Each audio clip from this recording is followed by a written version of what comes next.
Les attributs de Dieu. Bienvenue dans cette resplendissante exploration qui nous plonge dans un domaine de réflexion aussi vaste que profond, empreint de mystère et d'admiration.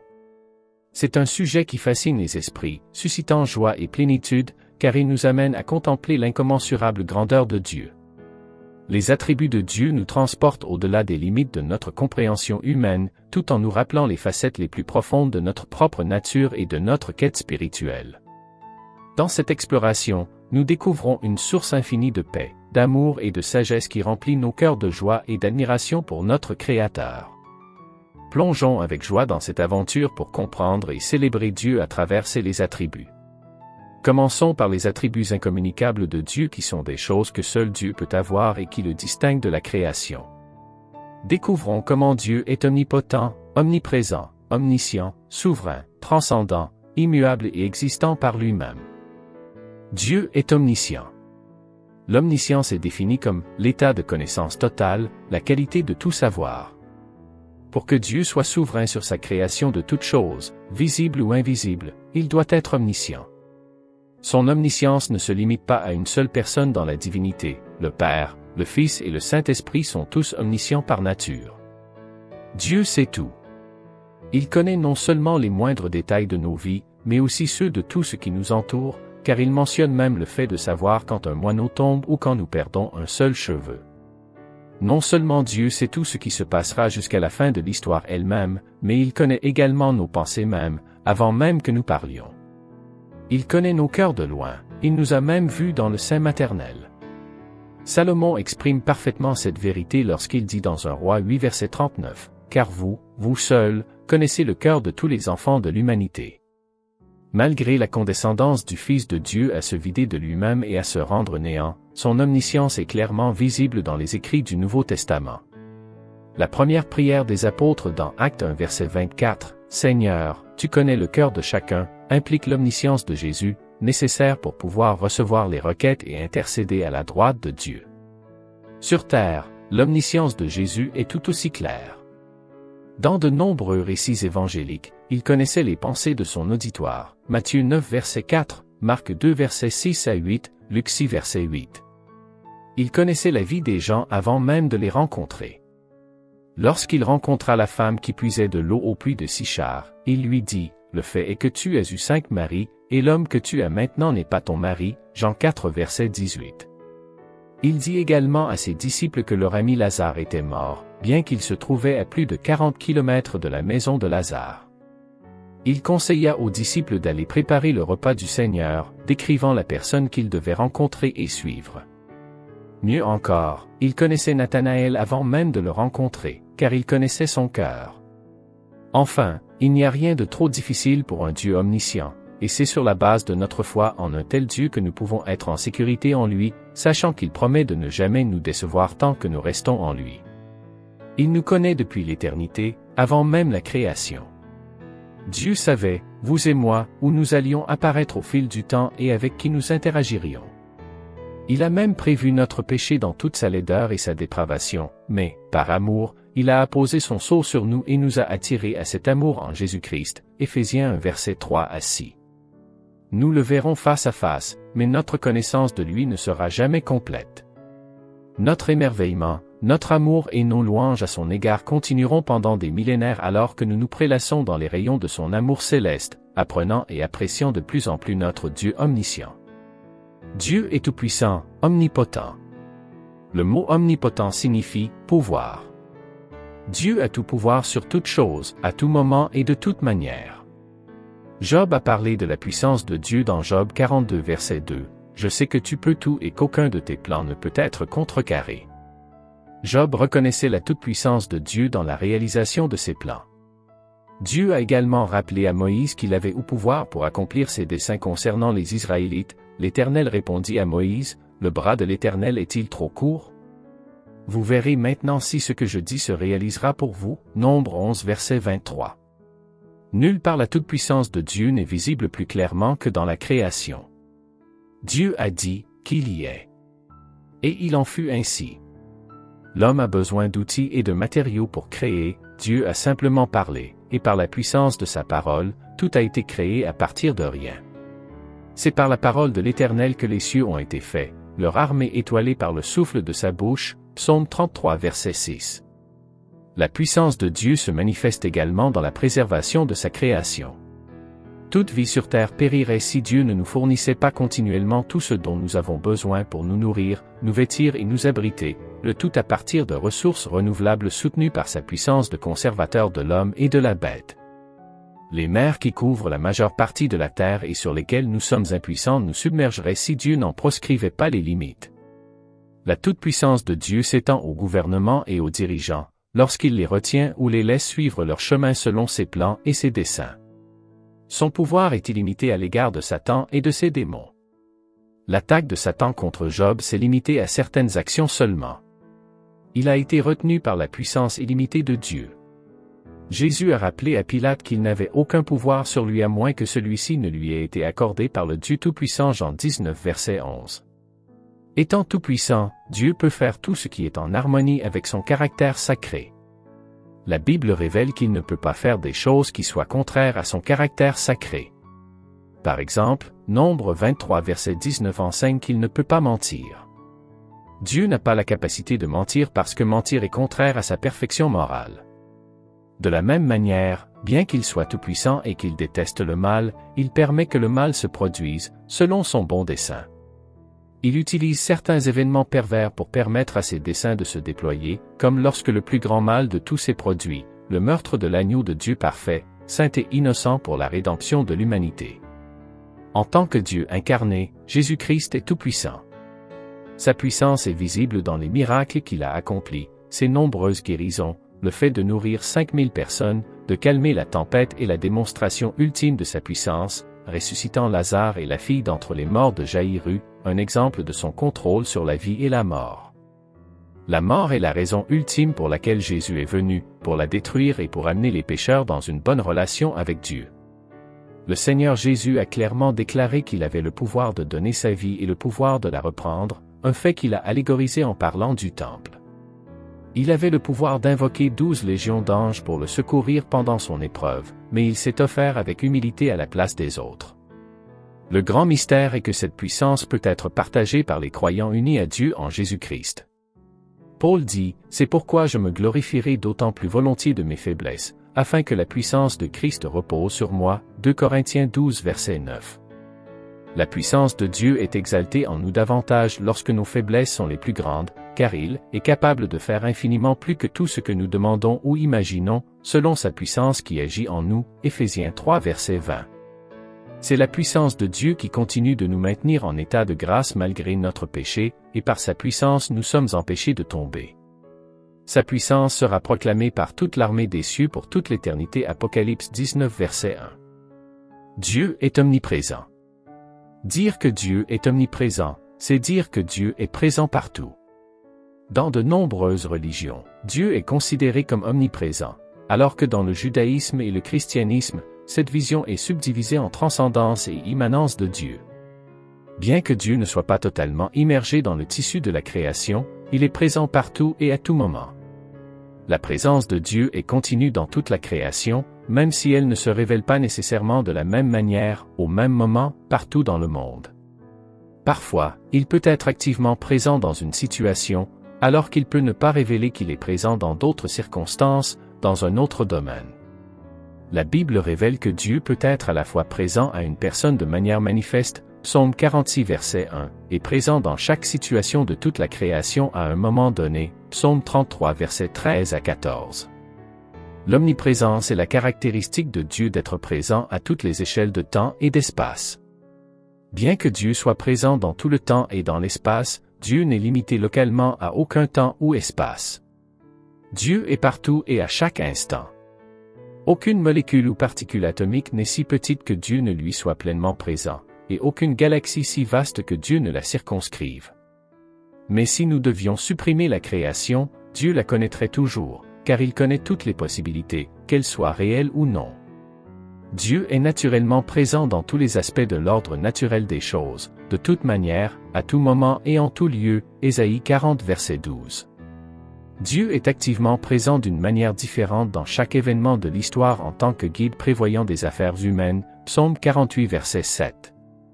Dieu est particulièrement attentif à ceux qui invoquent son nom, qui intercèdent pour les autres, qui adorent Dieu, qui implorent et qui prient avec ferveur pour obtenir le pardon. Suprêmement, il est présent dans la personne de son Fils, le Seigneur Jésus-Christ, et mystiquement présent dans l'Église universelle qui couvre la terre et contre laquelle les portes de l'enfer ne prévaudront pas.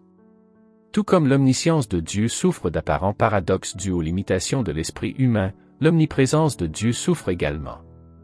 L'un de ces paradoxes est important, la présence de Dieu en enfer, ce lieu vers lequel les méchants sont partis et subissent la fureur illimitée et incessante de Dieu à cause de leurs péchés. Beaucoup soutiennent que l'enfer est un lieu de séparation d'avec Dieu, Matthieu 25 verset 41, et si tel est le cas, alors on ne peut pas dire que Dieu se trouve dans un lieu séparé de lui. Cependant, les méchants en enfer endurent sa colère éternelle, car Apocalypse 14 verset 10 parle du tourment des méchants en présence de l'agneau.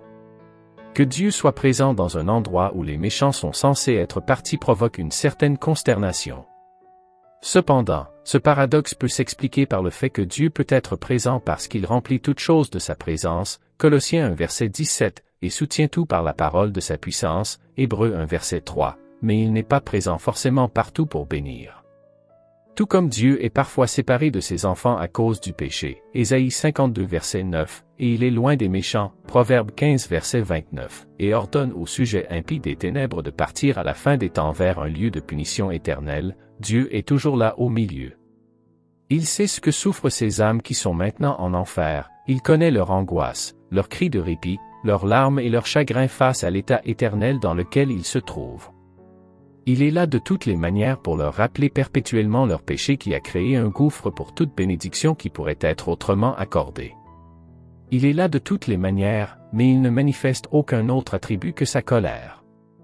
De même, il sera également au ciel, manifestant toutes les bénédictions que nous ne pouvons même pas commencer à comprendre ici, il sera là pour manifester ses multiples bénédictions, ses multiples amours et ses multiples bontés en fait, tout sauf sa colère. L'omniprésence de Dieu devrait nous rappeler que nous ne pouvons pas nous cacher de Dieu lorsque nous avons péché, Psaume 139 versets 11 à 12, mais que nous pouvons retourner à Dieu dans la repentance et la foi sans même avoir à bouger, Ésaïe 57 verset 16. Dieu est bon. Jésus a déclaré, « Personne n'est bon, si ce n'est Dieu seul » Luc 18 verset 19. 1 Jean 1 verset 5 nous dit que « Dieu est lumière, en lui, il n'y a aucune obscurité ». Dire que Dieu est bon signifie que Dieu agit toujours conformément à ce qui est juste, vrai et bon. Le fait que Dieu soit bon signifie qu'il n'a aucun mal en lui, que ses intentions et ses motivations sont toujours bonnes, qu'il fait toujours ce qui est juste et que le résultat de son plan est toujours bon, Genèse 50 verset 20. Il n'y a rien de désagréable, de mauvais ou d'obscur en lui. La Bible enseigne que la bonté de Dieu s'étend de sa nature à tout ce qu'il fait. L'Éternel est bon et son amour dure à toujours, sa fidélité demeure à travers toutes les générations, Psaume 100 verset 5. Tout ce que Dieu a fait était bon à l'origine, Dieu vit tout ce qu'il avait fait, et c'était très bon, Genèse 1 verset 31. La bonté de Dieu est mise en valeur dans la loi qu'il a donnée à Israël, la loi est sainte, juste et bonne. Tout don bon et parfait vient d'en haut. Dieu ne peut créer que ce qui est bon, parce qu'il est pleinement bon. En raison de sa bonté, Dieu a horreur du péché et le jugera un jour. Ce n'est jamais la volonté de notre bon Dieu que nous péchions. Dieu ne peut être tenté par le mal, et il ne tente personne, Jacques 1 verset 13. La bonté de Dieu devrait conduire à la gratitude de notre part. Rendons grâce à l'Éternel, car il est bon, son amour dure à jamais, Psaume 107 verset 1. Cependant, les gens ne veulent naturellement pas suivre ou remercier Dieu. Au lieu de cela, les gens préférèrent les ténèbres à la lumière parce que leurs actions étaient mauvaises, Jean 3 verset 19. Dans l'Ancien Testament, les Israélites rejetaient à plusieurs reprises la bonne loi de Dieu, oubliaient sa bonté envers eux et lui étaient infidèles, ils oublièrent ce qu'il avait fait, les merveilles qu'il leur avait montrées, Psaume 78 verset 11. En fin de compte, la bonté de Dieu se manifeste dans son plan visant à nous racheter du péché.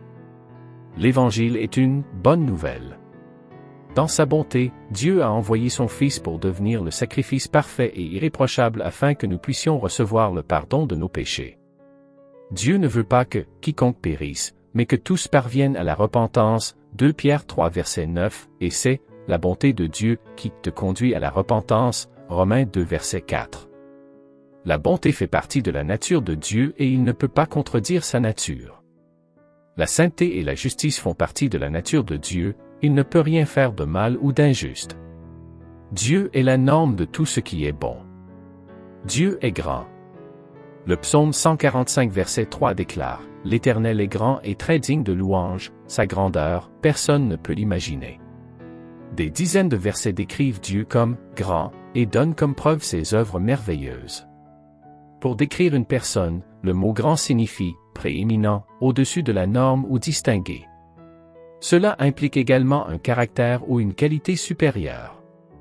Ainsi, lorsque la Bible décrit Dieu comme « grand », elle distingue le Seigneur des êtres humains et attire l'attention sur sa dignité d'être adoré et adoré.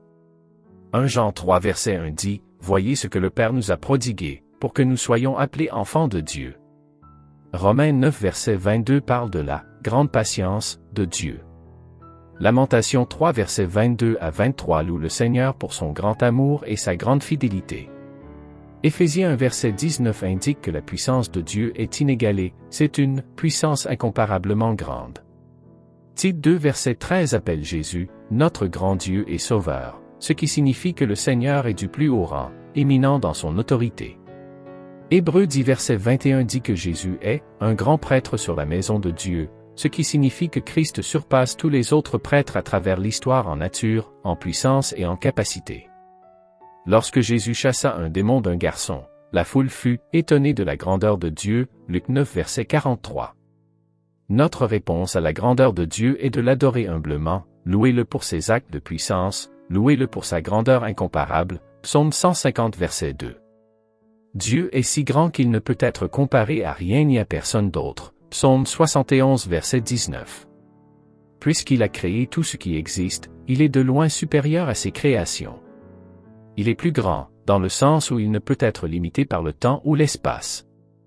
Il est plus sage, utilisant des choses insensées pour confondre ceux qui se croient sages, Ésaïe 40 verset 13. Il est infini, alors que toutes les choses créées sont finies, Psaume 90 verset 2. Dieu, en fait, définit le mot grand amour tout au long de la Bible. Nous voyons des preuves que Dieu est grand, depuis la création du monde jusqu'à la séparation de la mer Rouge, la grandeur, et toutes les autres utilisations du mot ne sont que de simples échos de cette grandeur. Dieu est souverain. La souveraineté de Dieu est l'un des principes les plus importants de la théologie chrétienne, ainsi que l'un des principes les plus controversés. Que Dieu soit réellement souverain ou non n'est généralement pas un sujet de débat. Toutes les sectes chrétiennes traditionnelles conviennent que Dieu est prééminent en termes de pouvoir et d'autorité. La souveraineté de Dieu est une conséquence naturelle de son omniscience, de son omnipotence et de son omniprésence. Ce qui est sujet à désaccord, c'est la mesure dans laquelle Dieu applique sa souveraineté, plus précisément le degré de contrôle qu'il exerce sur la volonté des hommes. Lorsque nous parlons de la souveraineté de Dieu, nous entendons qu'il gouverne l'univers, mais alors le débat commence sur quand et où son contrôle est direct et quand il est indirect. Dieu est décrit dans la Bible comme tout-puissant et omniscient, Psaume 147 verset 5, hors du temps, Exode 3 verset 14, et responsable de la création de toutes choses, Genèse 1 verset 1. Ces traits divins fixent la limite minimale du contrôle souverain de Dieu sur l'univers, ce qui signifie que rien dans l'univers ne se produit sans la permission de Dieu. Dieu a le pouvoir et la connaissance pour empêcher tout ce qu'il choisit d'empêcher, donc tout ce qui arrive doit, à tout le moins, être permis par Dieu. Dans le même temps, la Bible décrit Dieu comme offrant des choix à l'humanité, Deutéronome 30 versets 15 à 19, les tenant personnellement responsables de leurs péchés, Exode 20 verset 5, et étant mécontents de certaines de leurs actions, Nombre 25 verset 3. Le fait que le péché existe prouve que toutes les choses qui se produisent ne sont pas toutes les actions directes de Dieu, qui est saint. La réalité de la volonté humaine et de la responsabilité humaine fixe la limite maximale du contrôle souverain de Dieu sur l'univers, c'est-à-dire qu'il existe un point à partir duquel Dieu choisit d'autoriser des choses qu'il ne provoque pas directement. Le fait que Dieu soit souverain signifie essentiellement qu'il a le pouvoir, la sagesse et l'autorité de faire tout ce qu'il veut au sein de sa création. Qu'il exerce ou non ce niveau de contrôle dans des circonstances données est en réalité une question complètement différente. Souvent, le concept de souveraineté divine est trop simpliste. Nous avons tendance à supposer que si Dieu ne dirige pas directement, ouvertement et délibérément un événement, alors il n'est pas souverain d'une manière ou d'une autre. La version caricaturale de la souveraineté représente un Dieu qui doit faire tout ce qu'il peut, sinon il n'est pas vraiment souverain. Bien entendu, une vision aussi caricaturale de la souveraineté de Dieu est logiquement fausse. Si un homme devait mettre une fourmi dans un bol, la souveraineté de l'homme sur la fourmi ne fait aucun doute. La fourmi peut essayer de ramper et l'homme peut ne pas vouloir que cela se produise. Mais l'homme n'est pas obligé d'écraser la fourmi, de la noyer ou de la ramasser. L'homme, pour des raisons qui lui sont propres, peut choisir de laisser la fourmi s'éloigner, mais il garde toujours le contrôle. Il y a une différence entre permettre à la fourmi de quitter le bol et la regarder, impuissante, s'échapper. La version caricaturale de la souveraineté de Dieu implique que, si l'homme ne tient pas activement la fourmi à l'intérieur du bol, alors il doit être incapable du tout de la garder à l'intérieur. L'illustration de l'homme et de la fourmi est au moins un vague parallèle avec la souveraineté de Dieu sur l'humanité. Dieu a la capacité de tout faire, d'agir et d'intervenir dans n'importe quelle situation, mais il choisit souvent d'agir indirectement ou d'autoriser certaines choses pour des raisons qui lui sont propres. Sa volonté est en tout cas favorisée. La souveraineté de Dieu signifie qu'il a une autorité absolue et une suprématie sans restriction. Tout ce qui arrive est, à tout le moins, le résultat de la volonté permissive de Dieu. Cela est vrai même si certaines choses spécifiques ne correspondent pas à ce qu'il préférerait. Le droit de Dieu de permettre à l'humanité de choisir librement est tout aussi nécessaire à une véritable souveraineté que sa capacité à mettre en œuvre sa volonté, où et comme il le souhaite. Dieu est immuable, il ne change pas. L'immuabilité de Dieu, sa qualité de ne pas changer, est clairement enseignée tout au long de l'Écriture. Par exemple, dans Malachie 3 verset 6, Dieu affirme « Moi, le Seigneur, je ne change pas ». Jacques 1 verset 17 enseigne également l'immuabilité de Dieu, tout don bon et tout don parfait viennent d'en haut et descend du Père des Lumières, chez qui il n'y a ni variation ni ombre de changement. Elle, ombre du tournant, fait référence à notre perspective sur le soleil, il est éclipsé, il bouge et il projette son ombre. Le soleil se lève et se couche, apparaît et disparaît chaque jour, il sort d'un tropique et entre dans un autre à certaines saisons de l'année. Mais avec Dieu, qui, spirituellement parlant, est la lumière même, il n'y a pas du tout d'obscurité, il n'y a aucun changement avec lui, ni rien de semblable. Dieu est immuable dans sa nature, ses perfections, ses desseins, ses promesses et ses dons. Lui, étant saint, ne peut pas se tourner vers ce qui est mal, et celui qui est la source de lumière ne peut pas non plus être la cause des ténèbres. Puisque tout don bon et parfait vient de lui, le mal ne peut pas provenir de lui, et il ne peut pas non plus tenter qui que ce soit. Jacques 1 verset 13. La Bible dit clairement que Dieu ne change pas d'avis, de volonté ou de nature. Il existe plusieurs raisons logiques pour lesquelles Dieu doit être immuable, c'est-à-dire pourquoi il est impossible qu'il change. Premièrement, si quelque chose change, cela doit se faire dans un ordre chronologique. Il doit y avoir un moment avant le changement et un moment après le changement. Par conséquent, pour qu'un changement ait lieu, il doit se produire dans les limites du temps. Cependant, Dieu est éternel et existe en dehors des contraintes du temps. Psaume 33 verset 11. Troisièmement, l'immuabilité de Dieu est liée à son omniscience. Lorsqu'une personne change d'avis, c'est souvent parce que de nouvelles informations sont apparues qui n'étaient pas connues auparavant ou parce que les circonstances ont changé et nécessitent une attitude ou une action différente. Parce que Dieu est omniscient, il ne peut pas apprendre quelque chose de nouveau qu'il ne connaissait pas déjà. Ainsi, lorsque la Bible parle de Dieu changeant d'avis, il faut comprendre que ce sont les circonstances ou la situation qui ont changé, et non Dieu. Lorsque Exode 32 verset 14 et 1 Samuel 15 verset 11 à 29 parlent de Dieu changeant d'avis, ils décrivent simplement un changement de dispensation et d'attitudes extérieures envers l'homme. Deuxièmement, l'immuabilité de Dieu est nécessaire à sa perfection. Si quelque chose change, cela doit changer pour le meilleur ou pour le pire, car un changement qui ne fait aucune différence n'est pas un changement. Pour que le changement ait lieu, soit on ajoute quelque chose qui est nécessaire, ce qui est un changement pour le mieux, ou quelque chose qui est nécessaire et perdu, ce qui est un changement pour le pire. Mais puisque Dieu est parfait, il n'a besoin de rien. Il ne peut donc pas changer pour le mieux.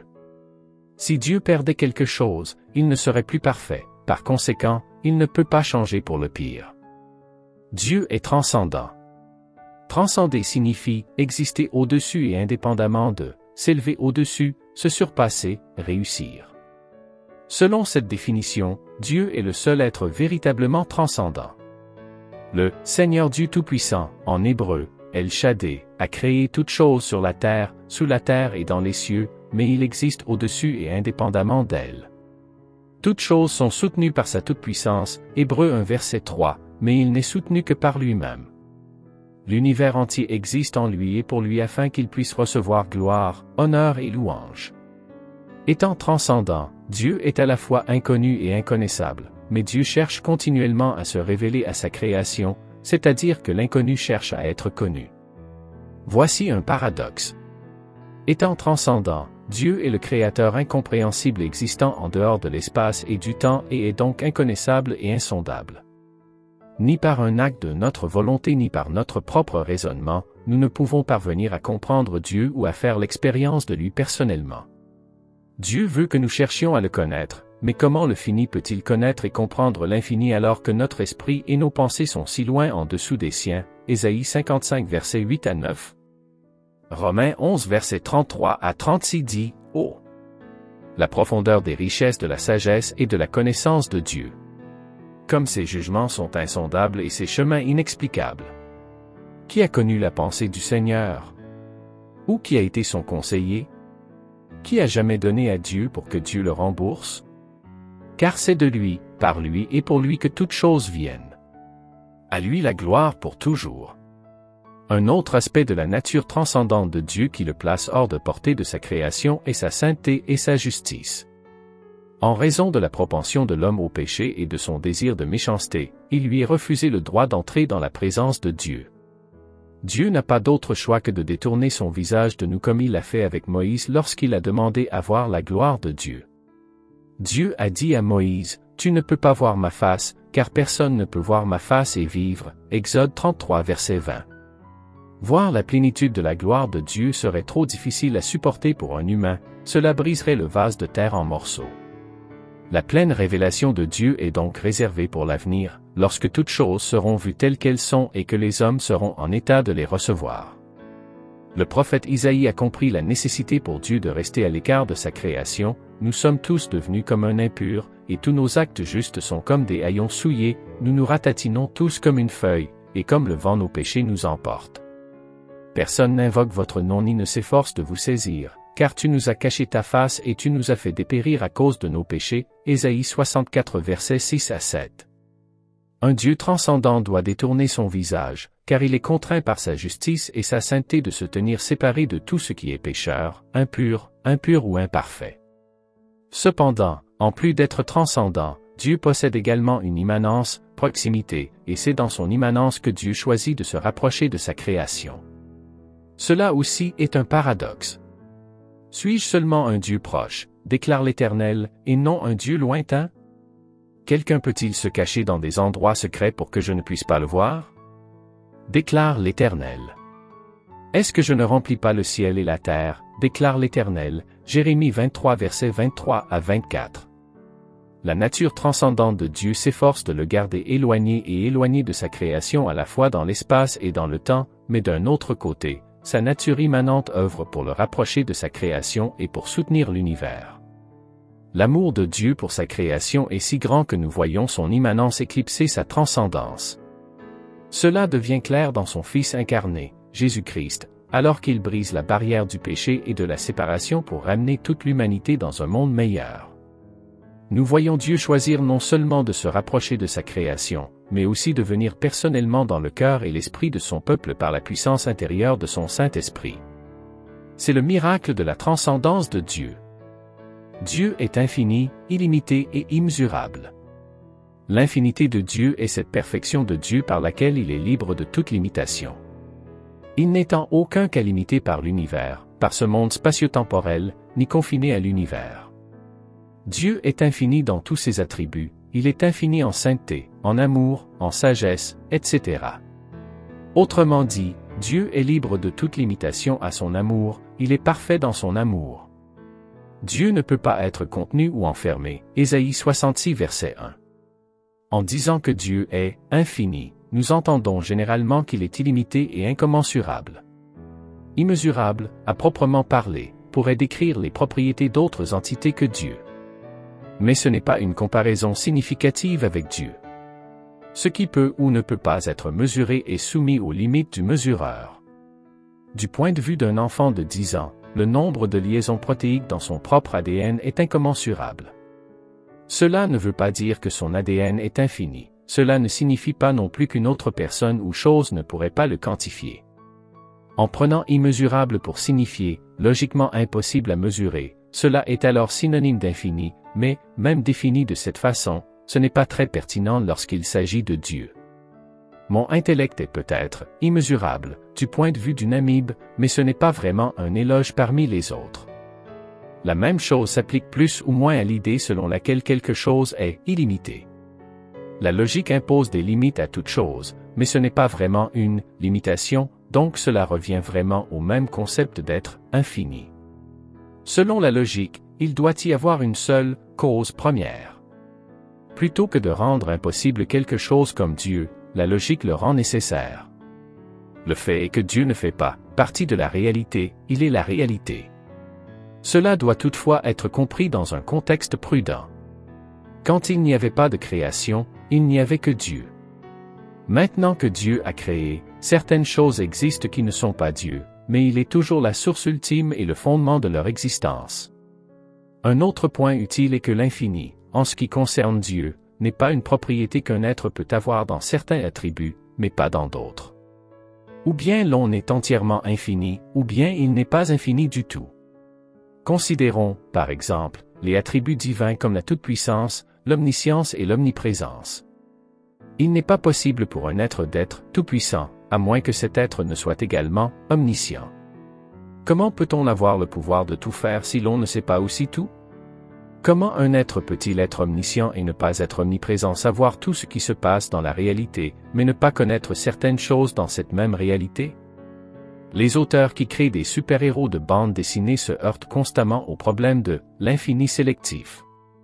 Si vous êtes assez fort pour soulever un bâtiment, vous devez être suffisamment durable pour soutenir un bâtiment. Si vous êtes assez rapide pour distancer une balle, vous devez être capable de réfléchir assez vite pour ne pas vous écraser contre les murs. Ces attributs ne peuvent pas exister indépendamment les uns des autres. À plus grande échelle, c'est ainsi que l'infini fonctionne avec Dieu. Avoir un attribut infini signifie, par nécessité, que tous vos attributs doivent être infinis. Le fait est que nous divisons les attributs de Dieu en morceaux comme la toute-puissance, l'omniscience, l'éternité, etc., uniquement parce que cela permet aux humains limités de parler plus facilement de lui. En réalité, tous les attributs de Dieu descendent à la même source fondamentale, il est le seul et unique être ultime et nécessaire.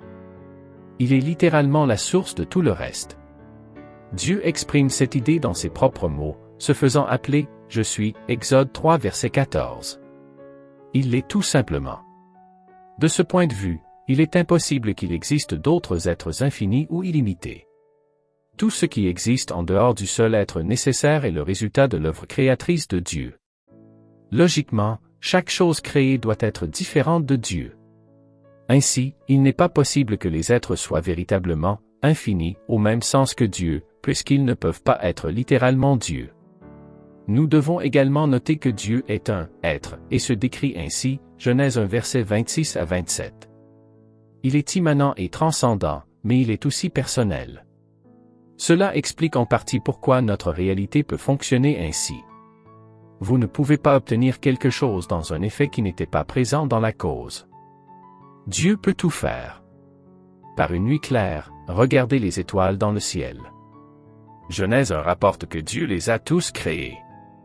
Imaginez la puissance dans une seule étoile. Mais il ne s'agit pas seulement de puissance brute. Il y a de l'intelligence et de la conception dans notre univers jusqu'au plus petit brin d'ADN, jusqu'à la plus petite particule subatomique. La puissance et la sagesse de Dieu dépassent notre compréhension. C'est pourquoi l'Éternel dit à Abraham dans Genèse 18 verset 14, « Et a-t-il quelque chose de trop difficile pour l'Éternel » C'est pourquoi l'Éternel dit à Moïse, « lorsque celui-ci se demandait comment Dieu pouvait éventuellement fournir de la viande à plusieurs millions d'Israélites dans le désert, le bras de l'Éternel est-il trop court? Nombre 11 verset 23. C'est pourquoi Jonathan a dit à son porteur d'armure que l'Éternel n'avait pas besoin de beaucoup de soldats pour remporter la victoire dans 1 Samuel 14 verset 6. Jérémie 32 verset 17 déclare, « Ah Seigneur Dieu! Voici, tu as fait le ciel et la terre par ta grande puissance et ton bras étendu, et il n'y a rien de trop dur pour toi. » Même dans le domaine spirituel, ceux qui semblent les plus éloignés du salut ne lui sont pas impossibles à atteindre.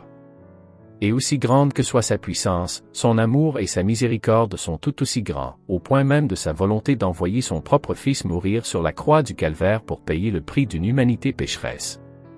Il l'a fait afin qu'il puisse, en toute justice, pardonner à ceux qui se détourneront de leur autonomie et du péché pour s'appuyer sur Christ et sur son œuvre accomplie.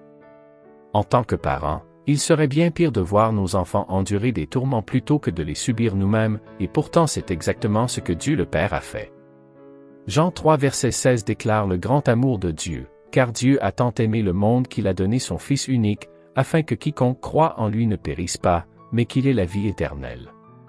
Cet amour n'était pas seulement pour les bonnes personnes, il n'y en a pas, mais pour nous un peuple déchu, pécheur, peu aimable et rebelle, et pourtant il a choisi de nous couvrir de son amour alors que nous ne le méritions pas. La seule chose que Dieu ne peut pas faire est d'agir contrairement à son propre caractère et à sa nature. Par exemple, Tite 1 verset 2 déclare qu'il ne peut pas mentir. Parce qu'il est saint, il ne peut pas pécher. Parce qu'il est juste, il ne peut pas simplement ignorer le péché. Parce que Christ a payé le prix du péché, il est désormais capable de pardonner à ceux qui ont mis leur foi en Christ, Ésaïe 53 versets 1 à 12. En vérité, notre Dieu est un Dieu redoutable et immuable, éternel, illimité en puissance, en majesté, en connaissance, en sagesse, en amour, en miséricorde et en sainteté. Nous concluons ici notre discussion sur les attributs de Dieu, mais rassurez-vous, nous ne nous arrêtons pas là. Dans une prochaine vidéo, nous explorerons les attributs communicables de Dieu tels que la grâce, la miséricorde, la bonté, la véracité, la pensée rationnelle et la relationnalité. En tant qu'être humain, nous reconnaissons que Dieu est infiniment grand, et notre compréhension de sa nature est limitée. Cependant, grâce à sa parole, nous pouvons nous rapprocher de lui et comprendre davantage qui il est et comment il se manifeste dans nos vies.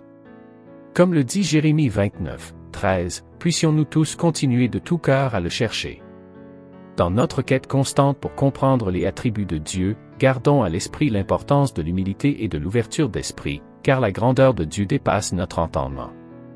Continuons à rechercher la vérité, à cultiver l'amour et la compassion, à prolonger la sagesse et à œuvrer pour la justice. En cela, nous découvrons une source inestimable de joie et de plénitude, témoignant de notre profonde connexion avec le divin et avec nos semblables. Nous espérons que cette vidéo vous a inspiré et instruit. N'hésitez pas à partager vos réflexions et vos témoignages dans la section des commentaires ci-dessous. Assurez-vous également de vous abonner à notre chaîne et de cliquer sur la cloche de notification pour rester informé des prochaines vidéos. Soyez richement bénis.